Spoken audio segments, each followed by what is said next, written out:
Barbie Forteza update. And I just story ni Barbie. And nag-morning run siya. Tumakbo siya ng 8 kilometers loob ng 1 hour at 30 minutes. And fitness era si Barbie. At sa post ng Mark Salon, isa pa nga sa mga model si Barbie ng Hair Trends 2026. Ng hairstyle ng Bob Pixie. Yun, ang ganda. Saka ito pa last night.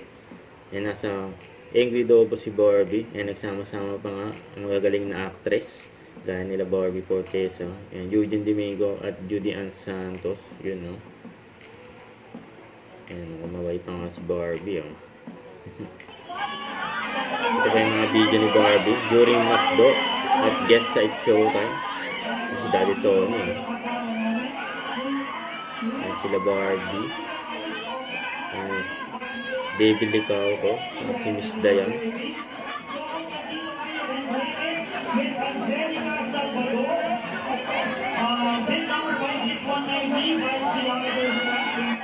Limited kilometers si Barbie dyan. Mga pa iba pang mga artist. Don't forget to subscribe, click the notification bell for more updates. This is with Charging Action Vlog. Stay tuned for more videos. See ya.